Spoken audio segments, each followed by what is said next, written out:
Let's talk about the streak you're on first, the 2 games, and what's different from with these guys now, Steve? We had talked about how they weren't playing well after winning a big game, and now they've sort of got this all business attitude. How did that change?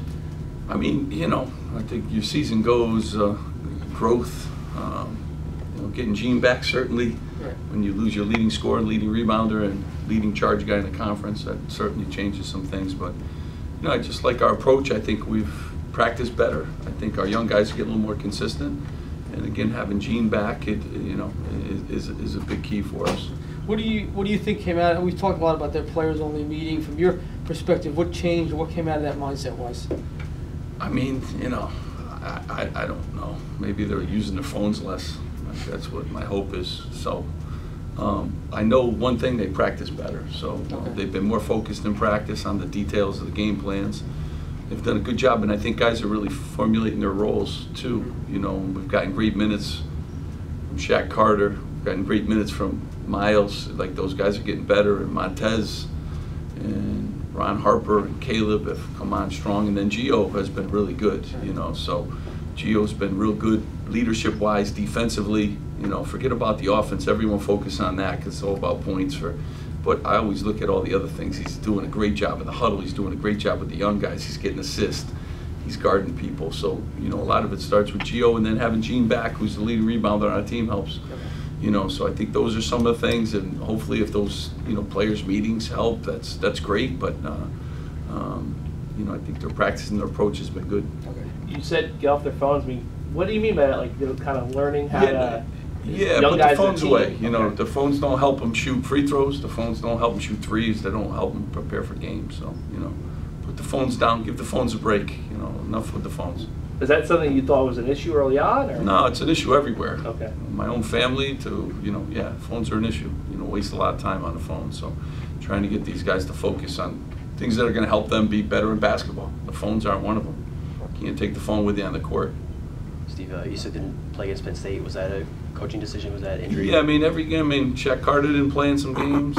Peter Kiss didn't, and you just coach every game to win. And I like the lineup. I like the rotation. But East has got to be ready. Caleb wasn't playing early on. Now he's in the rotation, and it happens. Your season's a long season. Guys get hurt. Guys get sick. Guys are in different roles, foul trouble. So East has got to be ready, and he will. He's a great kid, and he works hard. What jumps out at you about Indiana? How athletic they are. It's a storied program. Archie Miller is a great coach. They play hard. They have matchup problems for us. Morgan, Langford, they got a lot of good players. So it's going to be a war. I really hope that the RAC is jumping. Students, Greek life, the Riot Squad. We need this to be great here, and it's been great. Our fans have come out and done a great job. Want to make this a tough place to play. As you see other games on the road, I was watching Purdue the other day at home. Boy, it's a huge advantage. We want to make the RAC a place that's jumping, so hopefully it will be on Wednesday. Steve, this is your second straight game against a team that's on a 6-game losing streak. Do you feel like these teams have an extra sense of urgency just to get out of that slump? And I mean, I don't know. I only coach my team, so I know he's a great coach. He's got really good players. I think it's the product of playing in a really good league. I mean, I'm watching games the other day. Iowa's ranked, and I know how good Minnesota is, and I know how good Maryland is, and it's a good league. So every night, there's good teams. So I think that's a product of that. But Coach Miller does a great job, and they'll be ready to play. They're ready to play in all their games. How is Ron Harper responding to his expanded role? You've asked more of him, he's giving you more. You know what, Ron's been good. He gives us a lot of different things. Gets the free throw line, important. Really good IQ guy. I think he's really learning how to play college defense too. But I really like his approach. He's been mature, and he's had good practices. He does a good job of preparing, and we're giving him some real tough defensive assignments, and he'll have another one on Wednesday. So, I like the growth, him and Tez and that freshman class, Miles, and Caleb McConnell gives us great minutes too. Hit a huge 3 in the last game. But your veterans are important. Shaq Dorson and Gene and Gio and those guys, and Peter's giving us a lift too, coming off the bench. So we've got a lot of guys contributing. That's what we have to have too. Why'd you upgrade Joey, and what's it like for you to upgrade a guy in a scholarship like that?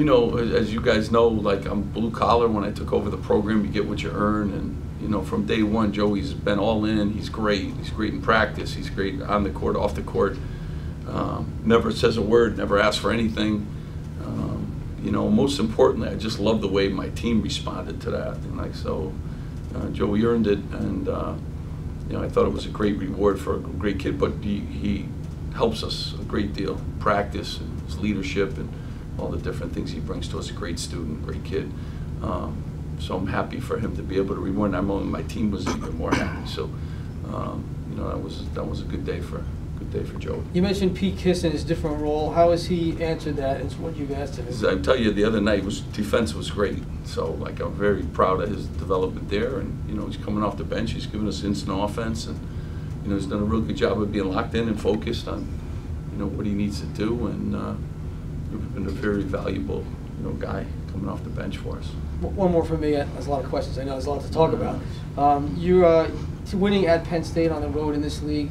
What kind of toughness element does that show you? What kind of growth does that show you in terms of learning how to win a game like that? You know, the last few games, they'll come down to a few possessions, and you know, just getting our guys to that mentality, like every possession matters. And obviously the other night was another perfect example. We made some big plays, some big rebounds, made big free throws, but we made big defensive stops, you know, when we had to. And this group, you know, is getting better. The league is a lot better this year. Our schedule's better, but we're getting better too. And you know, I think when you go on the road in this league, as you see, the place was packed the other night. Penn State, it's the toughest league in the country to win on the road, and because they're fans. Like, I watch all the games, and there's a lot of games, there's not a lot of fans. Right. In our league, you go to Purdue, it's sold out. When you go to Michigan State, it's sold out. When you go to Iowa, it's sold out.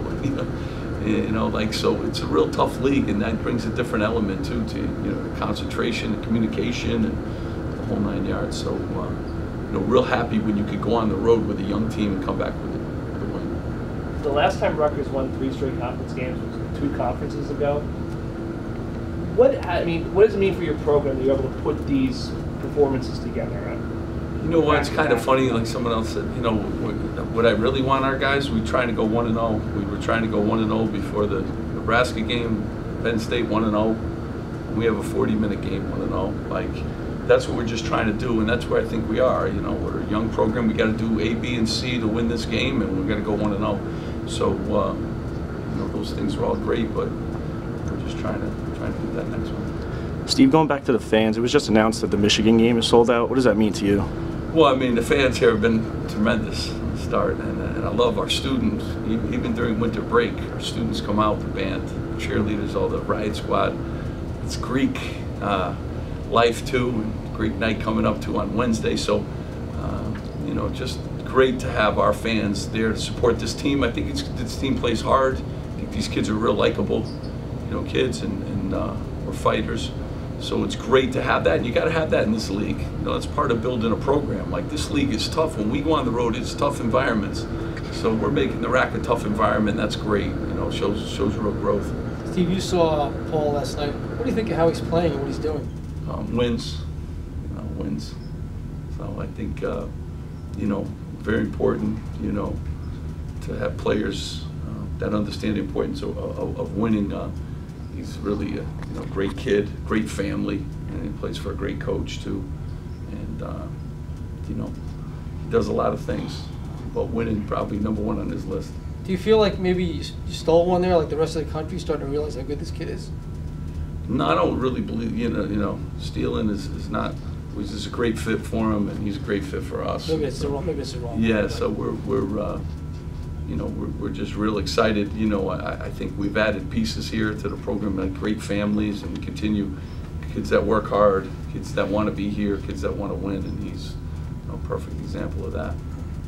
Yeah, stealing's a bad word.